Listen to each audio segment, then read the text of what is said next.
skulls of the just. Now at last, it can be told. You can almost see the air here, dirty gray with cigarette smoke and thick with the smell of the sea. The bar is called The Last Resort, a gathering place for those with nowhere else to go. And it has been a safe haven for those who skirt the edges of the law. That is, until tonight. Christ, it's him! What in blazes is he doing here? Silently, the dark-clad intruder strides across the smoke-choked barroom, and one glance into his murderously cold eyes sends burly men who pride themselves on their viciousness scrambling out of his path. When he stops, so do half the hearts in the room. I figured I'd find you here, snitch. I've been keeping my nose clean, Batman. What do you want from me? What I always want, snitch. Information. I received a package in the mail today containing a costume, or rather what was left of one. I want to know who sent it. So what do I look like, anyway? The post office? Hey, I ain't heard nothing about no packages. And even if I did know something, I... For the barest instant, the informant's gaze wanders past the Batman's shoulder. And in that self-same instant, the Dark Knight moves. Huh?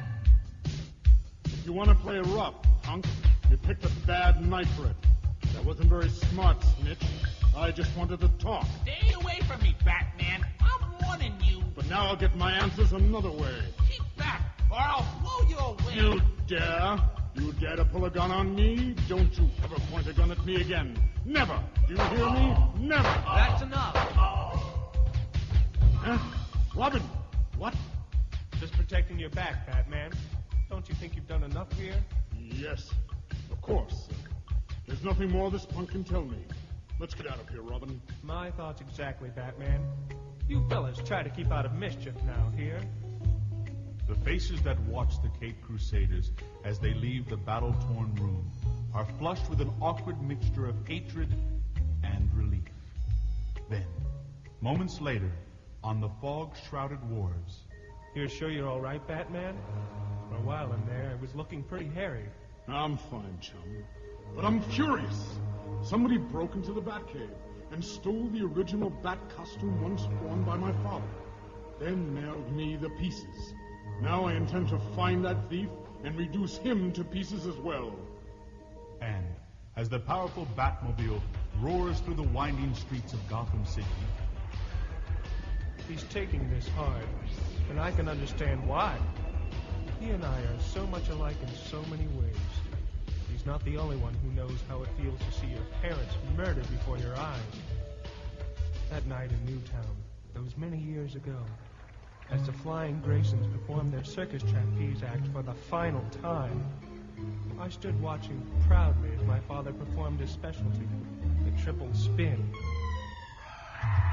Let me through! They're not... I'm afraid they are, son.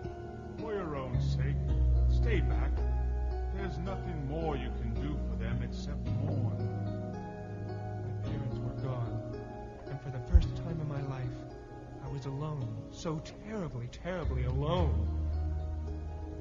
Bruce Wayne's parents also died by violence, gunned down on the street by a punk named Joe Chill. But while it took Batman years to track down his parents' killer, I learned the truth that same night. Too bad about the accident, Hallie. Yeah, you should have taken our advice. There wouldn't be no accidents if you paid us to protect you. You filthy murderers, all right. All right, I'll pay your extortion money, but only so that no one else will be killed. Now you're talking smart, Hallie. Those animals. They murdered my mother and father. I'm going to the police. No, son, not yet. Who? I am called the Batman, and I want to help you get those killers. You can't go to the police yet, son. Come with me, and I'll tell you why. I don't know why I trusted him then. This terrifying figure, like something out of a nightmare. There was something in his eyes, something in the tone of his voice. He led me to a tank-like machine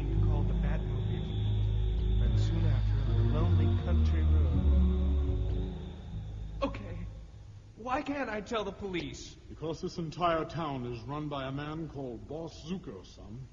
If you talked, you'd be dead within the hour. I'm taking you to safety until I get enough evidence to nail Zuko. I have a special interest in you, because my own parents were also killed by a criminal. That's why I've dedicated my life to fighting crime. Then help me.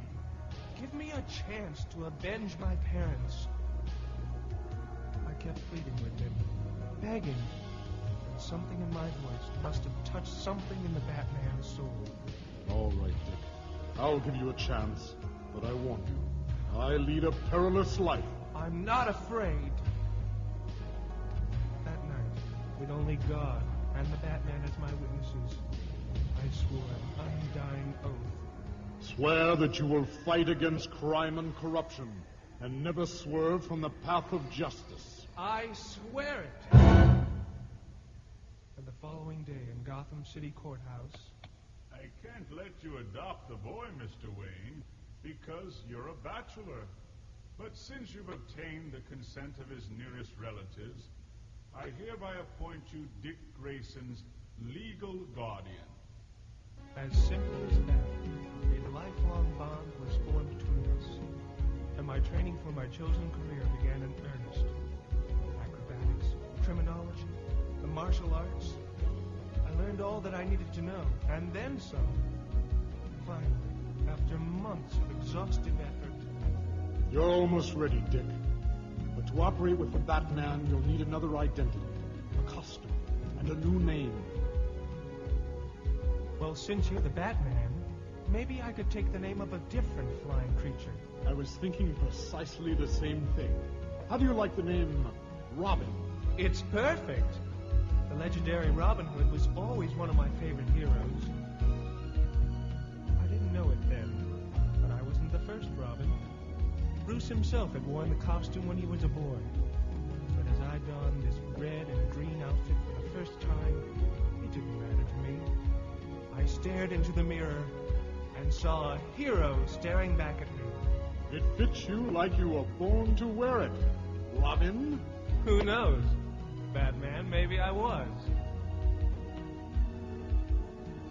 24 hours later, we were back in Newtown, on the trail of Boss Zuko. So we were there when the mobster murdered his own henchman. And I took the photo that sent Zuko to the electric chair. But if being the sidekick of the legendary Batman was like a dream come true, being the ward of millionaire playboy Bruce Wayne was something more like a nightmare. At parties, for example, I was looked on as some kind of pet. Ooh, aren't you just... Deep within the bowels of the city, a solitary, dark-clad figure sits nestled in the... And at school, it was even worse. Say, your old man's money can't buy you out of this one, rich boy. You gotta put up your dukes. Or are you too chicken, huh? Leave me alone, Wally. I can't fight you. Chicken, chicken, Grayson is a chicken. They're wrong. They don't know how wrong. I just couldn't fight Wally. Not when I could cripple him with both hands tied behind my back. Why do they make it so hard? Why don't they understand? Why can't I just be like everyone else? But I wasn't like everyone else, and I knew it. I had sacrificed my chance to lead a normal life so that other people could. Because somebody, somehow, had to make a difference if life is going to be worth living at all. Still, for a while there, it seemed as if my adolescence would go on forever. Until that bright June morning when I finally picked up my high school diploma and left a way of life behind me. He looks splendid, Master Bruce. Simply splendid. That's our boy, Alfred.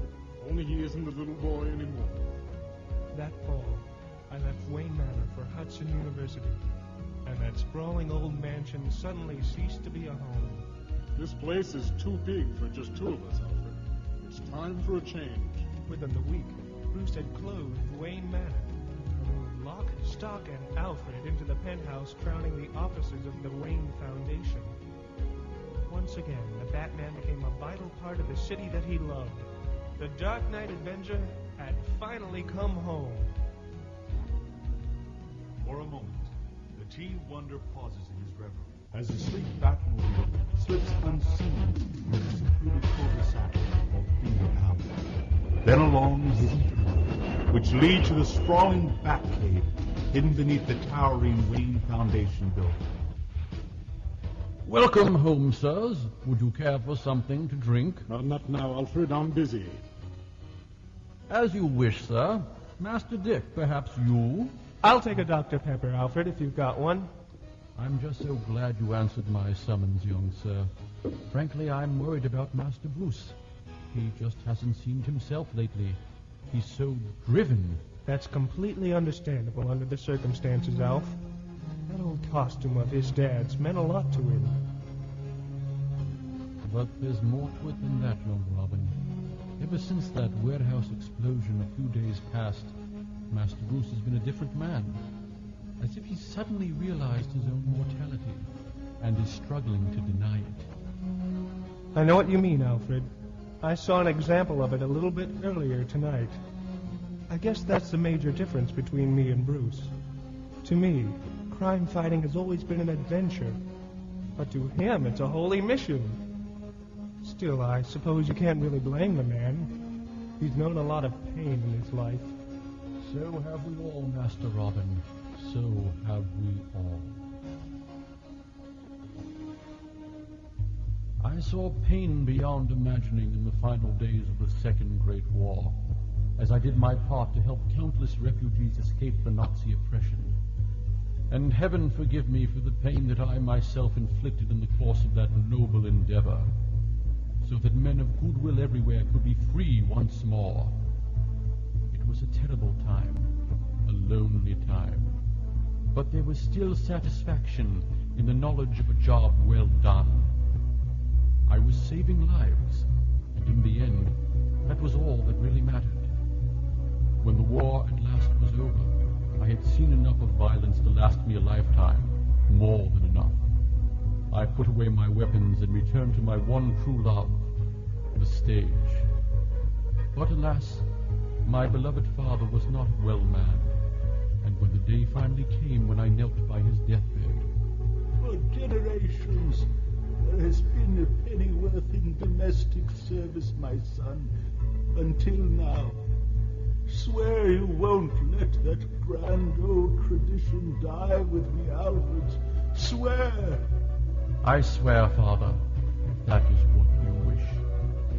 But that grand old man could no longer hear me. Heartbroken, but bound by my oath, I left the London theatre in the able hands of my older brother Wilfred, and booked passage on the first ship bound for America. My father had spent many joyful years there in the employ of a prominent Gotham City physician. Assuming his heir might well have need of me, I made my way directly to Wayne Manor. Good evening, gentlemen. I trust I haven't disturbed you. I'll just set my luggage down, if you'll permit me, and then we can discuss my duties. Now, wait just 1 minute. Exactly what can I do for you, mister? You may call me Alfred, without the mister, and it is I who will do for you, sir. I trust you'll find my references in good order. You see, I'm your new butler. Butler? But I haven't had one in years. I didn't send for one, and I'm afraid I really don't want one.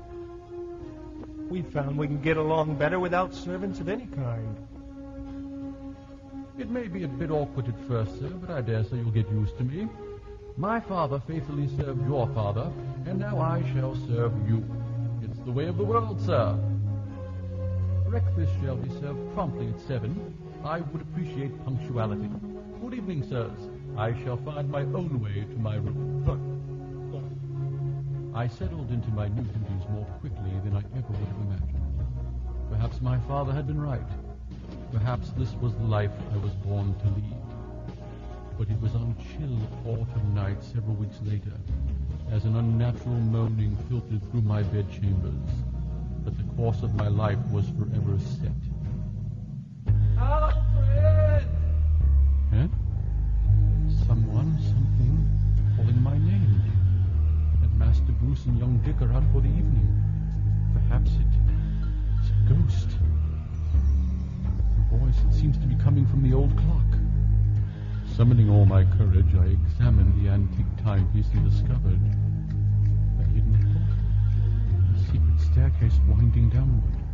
But who? Alfred! Come down here, quickly! Quickly, Alfred! I need your help!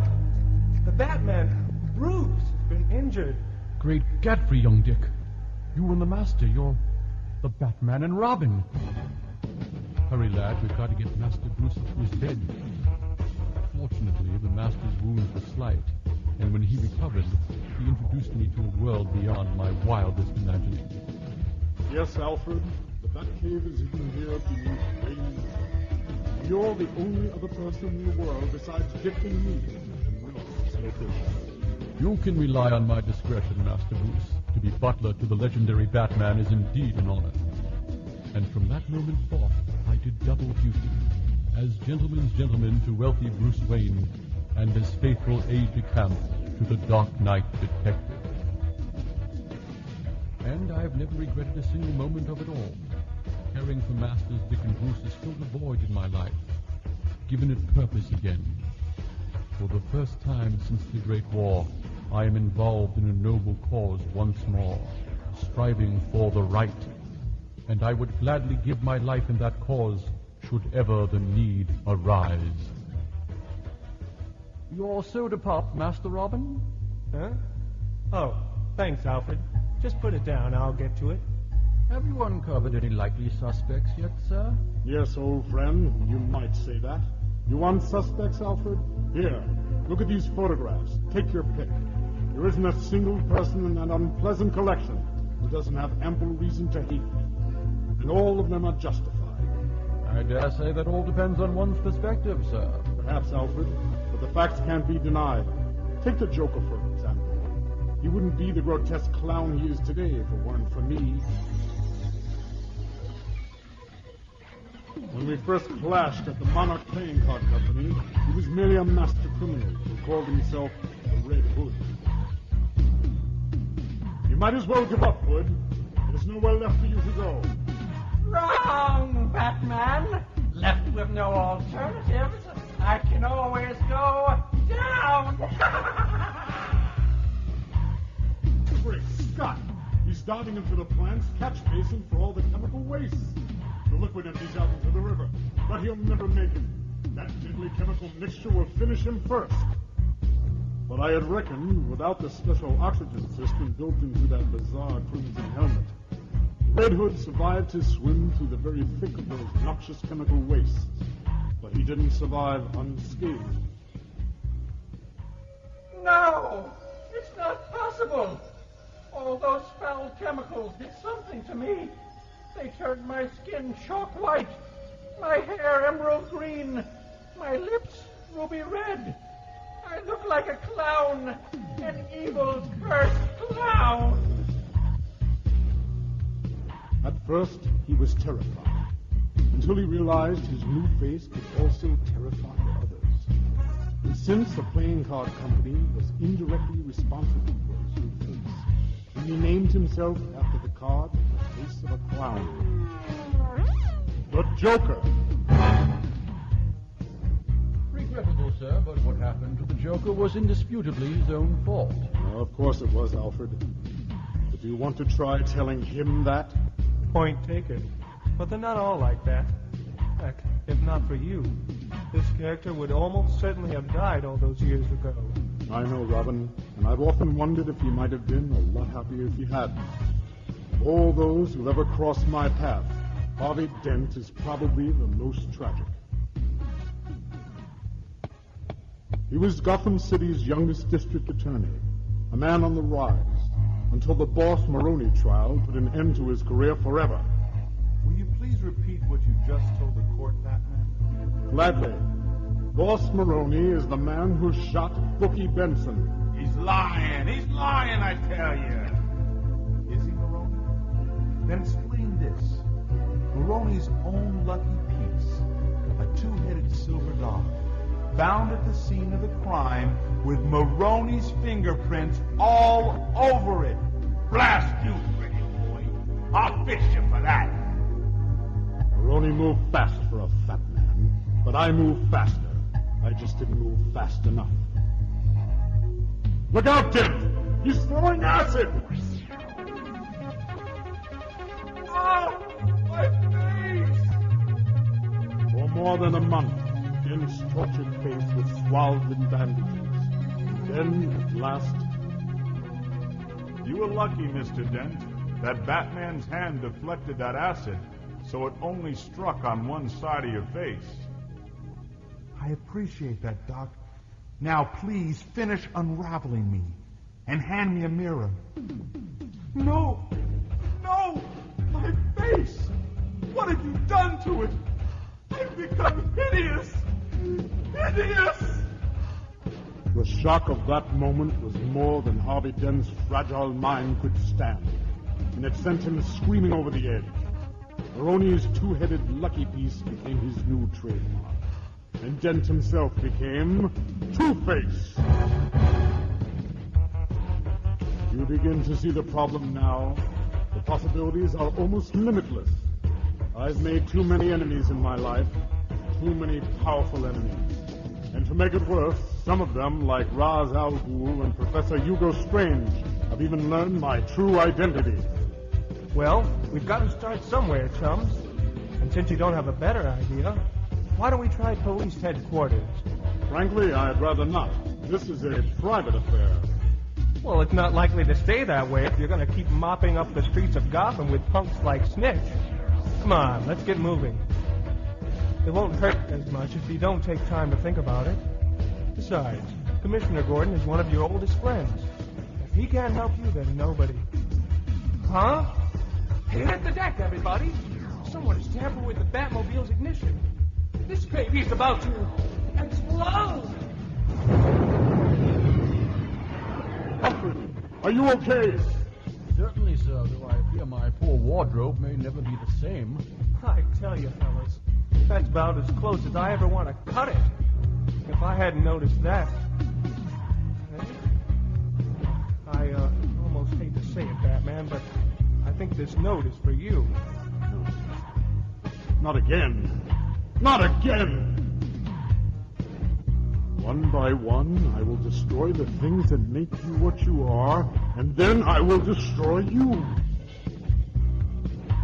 All right, Mr. Whoever you are.